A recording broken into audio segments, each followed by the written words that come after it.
Alright, let's jump right into an unbelievable explainer that completely wrecks the enemies to lovers trope in the absolute best way possible. If you're looking for a manhwa narrative that blends intense action, hilarious misunderstandings, and surprisingly wholesome family dynamics, you are definitely in the right place. We're gonna unpack a story that takes the classic hero versus monster setup and just flips it entirely on its head.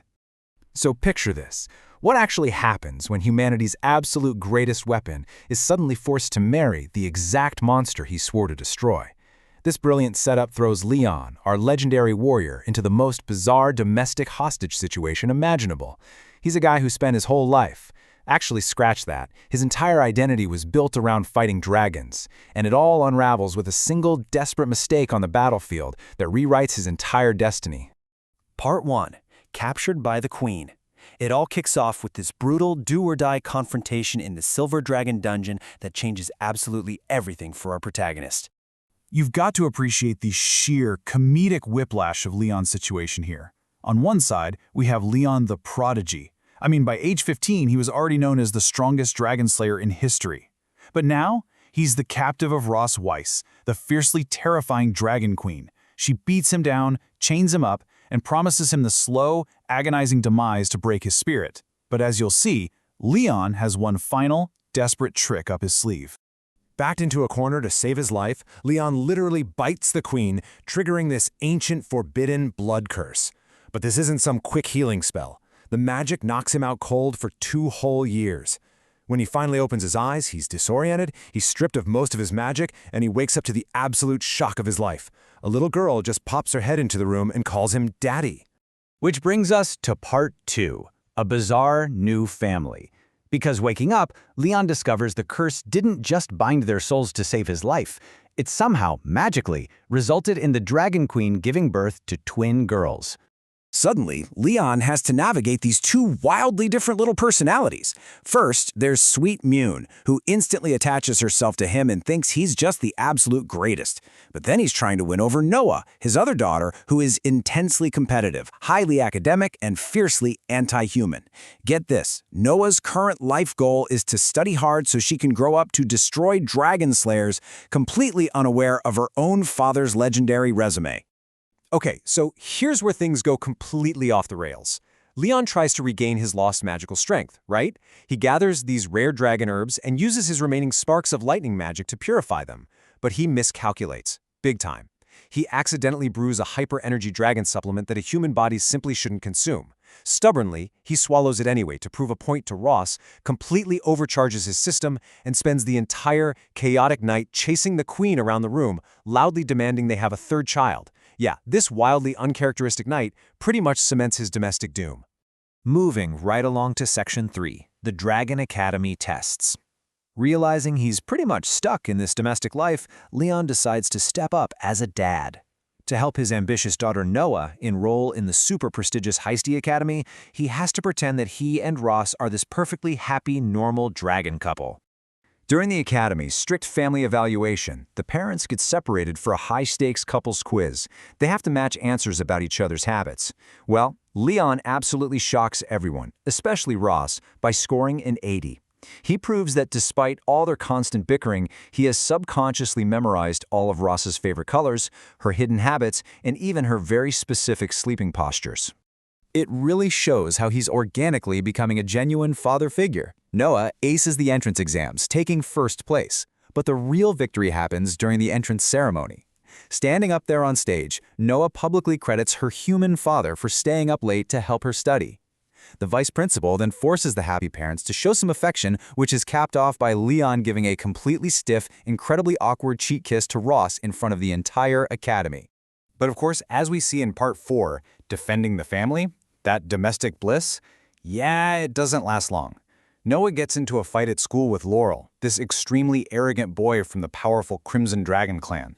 The boy's dad, Constantine, basically kicks the door down at the principal's office. He demands Noah be expelled, insults Leon's family, and flat out declares, if they don't apologize right now, nobody is leaving through that door. Constantine is just throwing his weight around, completely underestimating the seemingly ordinary, magicless human standing right in front of him. Leon, he doesn't even blink. To defend his daughter's honor, he steps right up and just snaps Constantine's finger. He effortlessly grounds Constantine's massive electric magic blast using pure physical technique, completely breaking the Crimson Leader's guard without using a single drop of his own magic. Enraged, Constantine challenges Leon to a formal duel outside. Constantine is seeing red. He arrogantly assumes his raw dragon power is going to absolutely flatten this fragile-looking human. He boasts that if Leon can even last 3 rounds, he'll concede defeat. He truly thinks it's going to be a total massacre. But Leon flips the script instantly. Relying purely on his past combat experience as humanity's strongest weapon, he easily dodges every single explosive attack. He effortlessly exposes the dragon's anatomical weak point and just drops the Crimson Clan leader with a single, brutal martial arts kick to the knee. He humiliates Constantine in seconds, and you could see this pure, wide-eyed admiration radiating from both Noah and Ross. So, sure, Leon wins this battle decisively, but man, it raises some serious questions. Can a human without his magic really continue to protect dragon children from these royal clans? He's painted a massive target on his back now. But before he can even stress about the Crimson Clan's revenge, a totally different kind of challenge is already flying their way. Which leads us right into part 5. The Sister's Trap. Enter Isabel, Ross Weiss's incredibly chaotic and perceptive sister who shows up at the castle determined to play matchmaker for the famously stubborn couple. Isabel is honestly such a great character. While Ross is always trying to maintain this facade of a cold, indifferent queen, even though she gets flustered so easily, Isabel is playful, mischievous, and an absolute mastermind. She sees right through their fake hostility in about 2 seconds and decides to force the couple together by locking them in a highly romanticized guest room. Isabel leaves literally nothing to chance. I mean, this room is a total honey trap. It features a single waterbed, perfectly soundproofed walls, and she even pipes in embarrassing childhood recordings of the queen just to break the ice. Leon, desperately trying to survive the night without triggering the queen's wrath, tries to set up his own traps to keep things neutral. But his plan backfires spectacularly. A fake spider drops from the ceiling, causing a terrified Ross to cling to him all night as they awkwardly, but very genuinely, hold hands until morning. Shifting gears from rom-com back to high-stakes action, we hit part 6, the family sports day. The whole family heads back to the academy for the ultimate test of their fragile new bond. The main event here is absolutely brutal. We're talking a 3,000-meter family relay race.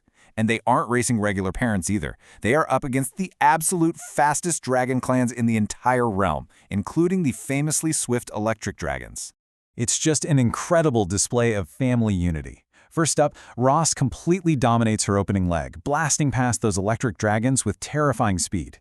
Next, little Noah fights with absolutely everything she has to maintain that lead against students who are years older than her. And finally, the baton is passed to our magic-depleted human dad, Leon, who has to run the final anchor leg against fully grown, magically enhanced dragons. And guys, that is exactly where this chapter of our story leaves us hanging. Will humanity's former strongest weapon actually pull off the impossible and cross the finish line for his bizarre, beautiful new family?